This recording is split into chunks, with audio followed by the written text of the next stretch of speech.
আপনি আপনি ইমাম আপনি ইমাম আপনার কত দোনোজনের 7,000 7,000 কোন এলাকার আপনারা ওনাদের বাইরের মসজিদ আপনি কোন মসজিদের ইমাম বড় মসজিদ নাম কি পশ্চিমপাড়া বড় মসজিদ পশ্চিমপাড়া বড় মসজিদের কমিটির লোকজন কারা আছেন আমাদের মসজিদের ইমাম সাহেবদের মুয়াজ্জিন সাহেবদের সম্মানে আমরা দিতে চাই না মাহফিল করে বক্তার জন্য মোটা অঙ্কের হাদিয়া রেডি রাখি সারাদিনে আর কোনো কাজ না একটা কাজই শুধু করবে এরকম একজন অশিক্ষিত শিক্ষা বঞ্চিত মানুষকেও নিয়োগ দেন তারপরও তো 4-5 হাজার টাকায় পাবেন না কিভাবে একজন ইমামকে আপনারা 5 হাজার টাকা বেতন দেন 5-6 হাজার টাকা দিবেন ঢাকা শহরের কাজের বুয়াদের বেতনও 5-6 হাজার টাকা নাই অনেক বাসা চাউলের টাকা জোগাড় করা তো কঠিন হয়ে যায় এই ইমাম সাহেব আবার যখন কোন একটা কাজ করতে যাবেন ইমামতির পাশাপাশি বলবে হুজুর আমাদের দুনিয়াদার হয়ে গেছে হুজুরদের দুনিয়ার লোভে ধরছে কোন মসজিদের দায়িত্বশীল ভাইরা আছেন যে আপনারা তওবা করবেন যে ইমাম সাহেবের বেতন 10-এর উপরে উঠাবেন কেউ আছেন আপনি কোন মসজিদের ভাই কমিটি সেক্রেটারি ওনার মসজিদের ইমাম সাহেবকে ওনারা এই মাস থেকে 10,000 টাকা দেওয়ার নিয়ত করেছেন বলে আলহামদুলিল্লাহ এই এলাকায় যে সমস্ত ইমাম সাহেবরা আছেন আমি কি কাউকে দেখতে পারি কেউ আছেন ইমাম সাহেবরা কোথায় আপনার বেতন কত ভাই পুরুষের নাকি বেতন জিজ্ঞেস করলে এটা নাকি আয়ব আপনি মনে কষ্ট নিয়েন না এটা শুধু একটু বোঝার জন্য কত আপনি আপনি ইমাম আপনি ইমাম আপনার কত দোনোজনের 7,000 7,000 কোন এলাকার আপনারা ওনাদের বাইরের আপনি কোন মসজিদের ইমাম বড় মসজিদ নাম কি পশ্চিমপাড়া বড় মসজিদ পশ্চিমপাড়া বড় মসজিদের কমিটির লোকজন কারা আছেন কোন মসজিদ কই উনি পূর্বপাড়া হ্যাঁ পূর্বপাড়া মসজিদের মসজিদ কমিটির লোকেরা কেউ ভাই আছেন হাত তোলেন হাত তোলেন হাত তোলেন নাহলে আশপাশের লোকজন বাইর করে দিবে কিন্তু হাত তোলেন আছে পূর্বপাড়া কেউ আছে আছে থাক আমরা ওনাকে দেখাতে চাই না আছে পশ্চিমপাড়ার আছেন আছেন আর ইমাম সাহেব নাই কই কই ভাই ইমাম সাহেব আপনি কোন পাড়ার একটু দাঁড়ান কষ্ট করে একটু দাঁড়ান কোন গ্রামের ইমাম আপনি হ্যাঁ মনোহরপুর আপনার বেতন কত ভাই 5,500 এই মনোহরপুরের মসজিদ কমিটির কেউ আছেন মুসল্লি কেউ আছেন কিনা অন্তত যারা আছেন হাত তোলেন তো মুসল্লি কারা কেউ হাত তুলবে না কমিটির একজন পাওয়া গেছে মুসল্লি আচ্ছা থাক আর ইমাম সাহেব কে আছেন বলেন আপনি ইমাম ভাই আপনার বেতন কত হ্যাঁ মসজিদ থেকে বেতন কত বলতেছি মসজিদ মাদ্রাসা দুই ডিউটি বেতন 11.5 তার মানে আমরা যদি 5.5 ধরি তাহলে 5.5 মসজিদ থেকে বলা যায় 5 ওয়াক্ত নামাজ পড়ান ইমামতি করেন 5 ওয়াক্ত নামাজ পড়ান 5,500 জুমা সহ আপনার কোন এলাকা এই গ্রামের নাম বলেন ধুলিপাড়া কই মাহফিলের আয়োজক কারা সামনে আসেন না সামনে আসেন কই পোস্টার কই নাম বলার আগে সামনে আসেন নামই নাই চালাকেরা আচ্ছা আর ইমাম সাহেব আছেন আর 1-2 জন কই ভাই কোন এলাকার পাশের এলাকার বেতন কত হ্যাঁ 8,000 কোন এলাকার নোয়াগ্রামের ভাইরা নিশ্চয় আছেন আমি আপনাদের শরম দিতে চাই না আপনাদের কারো হাতও তুলতে চাই না ইমাম সাহেবদের জবানবন্দি নিলাম ধন্যবাদ আর কোন ইমাম সাহেব আছেন মুরব্বী দাঁড়ান একটু ইমাম সাহেব দাঁড়ান কষ্ট করে কোন এলাকার ভাই জি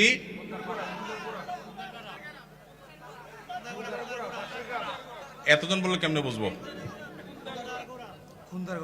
খুন্দারপাড়া খুন্দারগড়া ওকে আপনার পাশের গ্রাম আপনার বেতন কত ভাই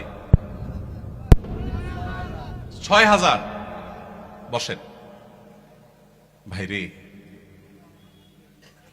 প্রশ্ন প্রসঙ্গে চলে আসলো এতজন ইমামের জবানবন্দি আমরা নিলাম হয়তো খুঁজলে আরো 10-20 জন ইমাম পাওয়া যাবে অনেকে হয়তো চক্ষু লজ্জায় হাতটা উঠাচ্ছেন না বলছেন না ভাইরা আমার এটা আমাদের জন্য, বাংলাদেশের মানুষের জন্য লজ্জা, অনেক বড় লজ্জার বিষয়। পৃথিবীর অন্য যে কোনো দেশের সাথে আপনি যদি তুলনা করেন, শুধু সৌদি আরবের কথা যদি বলি, আমি 10 বছর সৌদি আরবে ছিলাম। আমাদের শেখ সাইফুল্লাহ মামুন ভাই দীর্ঘদিন সৌদি আরবে ছিলেন। সৌদি আরবের সকল মসজিদের ইমাম সাহেবরা ইমামতি করে যেই সম্মানী পান, সেটা এভারেজে 5 থেকে 7,000 সৌদি রিয়াল। পাশাপাশি বাসা, বিশাল বড় বাংলো, সাধারণ বাসা না, বিরাট এরিয়া নিয়ে বাংলো। এইটা হলো তাদের এক্সট্রা ডিউটি, এক্সট্রা ইনকাম প্রত্যেক ইমাম সাহেবের। এমনকি মক্কার মসজিদে হারামের ইমাম এবং মুয়াজ্জিন, মসজিদে নববীর ইমাম এবং মুয়াজ্জিন, সবাইরই এই পেশার বাইরে তাদের আরেকটা মূল পেশা আছে। যারা খুব বেশি শিক্ষিত তারা বিশ্ববিদ্যালয়ের শিক্ষক।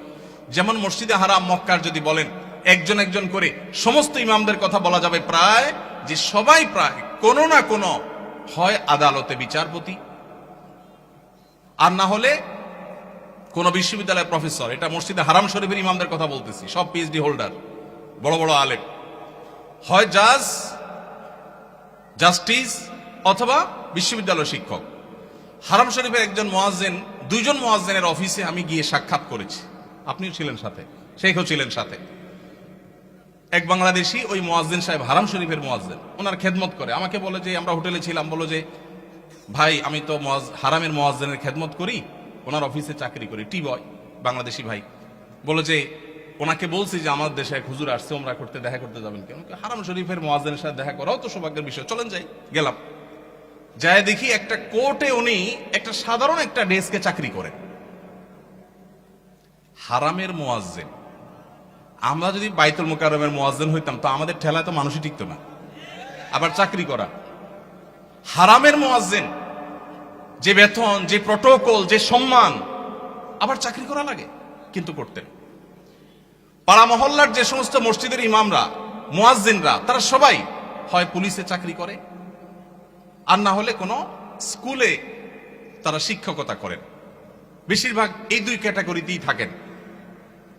আমি সৌদিতে যে বাসায় ছিলাম, আমার বাসার পাশের মসজিদ, যে মসজিদে 5 ওয়াক্ত নামাজ আমি জামাতে পড়ার সুযোগ পেতাম, সেই মসজিদের ইমাম সাহেব, তিনি বিরাট বড় শিল্পপতি, অনেক ব্যবসা প্রতিষ্ঠান তার, অনেকগুলো বড় বড় চেইন সব super market, Dahiya super market নাম, বিরাট নাম করা দাম্মামে। ভাইরে, ইমাম সাহেবদের অন্য বড় বড় চাকরি এবং ব্যবসা থাকার পরও মসজিদ থেকে তাদেরকে বাংলো এবং বিরাট বড় সম্মানে দেয়া হয় সৌদি আরবে। আপনি বলবেন সৌদি আরব মানুষের বেতন অনেক বেশি, বেতন অনেক বেশি এই জন্য বাড়ি অনেক বড়টা দেয়, বেতন অনেক বেশি এই জন্য টাকা, বাংলাদেশি টাকায় 1.5 লাখ 2 লাখ দেয়, এটা হলো সেকেন্ড ইনকাম, তার ফার্স্ট ইনকাম আরেকটা আছে। তাই বলে আপনি 5-6 হাজার টাকা দিবেন? ঢাকা শহরের কাজের বুয়াদের বেতনও 5-6 হাজার টাকা নাই অনেক বাসা। ঢাকা শহরের কাজের বুয়ারাও মাসে 10,000 15,000 টাকা কামাই করে। ঢাকা শহরে কোন দারোয়ানের বেতন 5,000-6,000 টাকা নাই, কোন পিয়নের বেতন 10,000 টাকার নিচে নাই। সেখানে কুমিল্লা শহরের কাছে, এটা সদর থানা এবং শহরের কাছে, এই জায়গায় 5-7 হাজার টাকা আজকালকার বাজারে চাউলের টাকা জোগাড় করা হতো কঠিন হয়ে যায়। এই ইমাম সাহেব আবার যখন কোন একটা কাজ করতে যাবেন ইমামতির পাশাপাশি, বলবে হুজুর আমাদের দুনিয়াদার হয়ে গেছে, হুজুরদের দুনিয়ার লোভে ধরছে। এক বেটা, তার মসজিদের মুসল্লিরা ইমাম সাহেবকে এরকম খোঁচাইতো, বেতন দেওয়ার নাম নাই, ইমাম সাহেব আর কিছু করলে ডিস্টার্ব করত। তো ওই মসজিদে একজন ভালো মানুষ ছিল, উনি বললেন, হুজুর আপনাকে আমি ওই যে মুসিরা যে জুতা পলিশ টলিশ করে ওইরকম একটা বাক্স কিনে দেব, সাথে রং টং যা লাগে, ডাস্টার, ব্রাশ, এগুলো সব দিয়ে দিব। আপনি ইমামতি করে মসজিদে নামাজ পড়ানো শেষ হলে মসজিদের বাহিরে এসে ওইটা নিয়ে বসে যাবেন এবং মুসল্লিদেরকে বলবেন, ভাই আপনাদের জুতাগুলো দেন, যার যার পলিশ করা লাগে আমি করবো, আপনারা আমার টাকা দিয়ে। ইমাম সাহেব চোখ বড় বড় হয়ে গেছে, কি বলে রে বেটা? বলে, ভাই আপনি এই কাজটা যদি করেন, মুসল্লিরা বাইর হয়ে যেটা সিসি করবে আরে হুজুর এটা কি করছেন? তো ওইটাকে বলেন যে ভাই, এই জুতা যদি আমার কাছে দিতে আপনার লজ্জাবোধ হয়, আপনার কাছে যদি অপমান বোধ হয়, তাহলে জুতা আমার কাছে নিয়ে আপনার নিজের গালে নিজে মারা উচিত। আমি বলছি না যে আক্ষরিক অর্থে ইমাম সাহেবকে ওইটা মারতে তিনি বলেছেন। অনেক আগে ঘটনা কোথাও শুনেছি, সত্য হতে পারে, রূপক হতে পারে, কিন্তু এই গল্প আমাদের শিক্ষা দেয়। আমাদের মসজিদের ইমাম সাহেবদের, মুয়াজ্জিন সাহেবদের সম্মানে আমরা দিতে চাই না, মাহফিল করে বক্তার জন্য মোটা অঙ্কের হাদিয়া রেডি রাখি। আপনারা বলবেন হুজুর আপনিও তো মোটা অঙ্কে নিয়েই যাবেন, ওয়াজ তো করতেছেন। ভাই আমাকে মোটা দেখ, চিকন দেখ, না দেখ, এটা নিয়ে আমার মাথা ব্যথা নেই আলহামদুলিল্লাহ, এবং আল্লাহর মেহেরবানিতে এটা নিয়ে আমার কোনো প্রত্যাশাও নাই আল্লাহর ফজলে। কিন্তু মাহফিল আয়োজকদেরকে বলতে চাই, যারা মাহফিল আয়োজন করেন, লক্ষ লক্ষ টাকা যদি মাহফিল পিছনে খরচ করতে পারেন, ইমাম সাহেবদের বেতন কেন 15,000 20,000 টাকা হতে পারে না? এই দেশে বিভিন্ন শ্রেণী পেশার মানুষদের বেতনের সর্বনিম্ন স্কেল বা একটা স্কেল ঠিক করে দেওয়া হয়। আমি দাবি করতে চাই আমাদের রাষ্ট্রের উচিত, রাষ্ট্র নিজে ইমাম সাহেবদেরকে মূল্যায়ন করতে না পারলেও মিনিমাম যেন তাদের একটা সমাজে সম্মানজনকভাবে চলতে পারে, সেজন্য তাদের একটা সম্মানজনক বেতনের স্কেল ঘোষণা করা হোক। আর সমাজের যারা বিবেকবান মানুষ, আল্লাহর হস্তে তারা ইমাম সাহেবদের সম্মান দেওয়া, মর্যাদা দেওয়া শিখবো তো ইনশাআল্লাহ। আপনারা এলাকার মানুষ যারা আছেন, প্রশ্ন প্রসঙ্গে হয়তো আপনাদের ইমাম সাহেবদের বেতনগুলো আমরা জানতে পারলাম, আপনারা মনে কষ্ট নেবেন না। আপনাদেরকে ছোট করা আমার উদ্দেশ্য না, আমার উদ্দেশ্য হলো আমাদের বিবেকগুলোকে জাগ্রত করা। কোন মসজিদ কমিটির লোকজন যদি এখানে থাকেন, তাহলে আমি আপনাদেরকে বলবো, এমনকি মুসল্লি ভাইরা যারা আছেন তাদেরকে বলবো, মসজিদে গিয়ে এটা নিয়ে দাবি তুলবেন, ইমাম সাহেবের সম্মানজনক বেতন নিশ্চিত করতে হবে ইনশাআল্লাহ।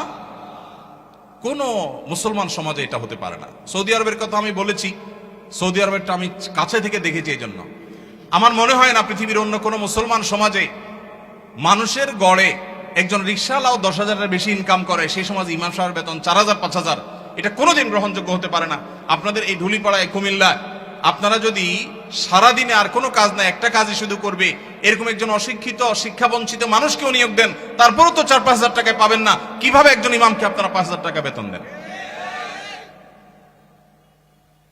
কোন মসজিদের দায়িত্বশীল ভাইরা আছেন যে আপনারা তওবা করবেন যে ইমাম সাহেবের বেতন 10-এর উপরে উঠাবেন? কেউ আছেন? থাকলে পার্টিকুলার কেউ থাকলে বলেন, কেউ আছেন? সভাপতি সাহেব, সেক্রেটারি সাহেব যদি থাকেন যে আলোচনা করবেন, অন্তত এ ওয়াদা করবেন। আপনি কোন মসজিদের? নাম বলেন। নোয়াগ্রাম। এখন বর্তমান বেতন কত ইমাম সাহেবের? উঠছেন যেহেতু জিজ্ঞেস করি। 7,000। এখন নিয়ত করছেন কত দিবেন? 25 সাল থেকে। 25 সাল মানে এখন তো 25 শুরু হয়ে গেছে। 10-এর প্রস্তাবনা আছে। মাশাআল্লাহ মাশাআল্লাহ। ভাইয়ের মসজিদ কোন এলাকা? নোয়াগ্রাম চৌধুরী বাড়ি। আপনি কি কমিটির? ভাই কমিটি সেক্রেটারি।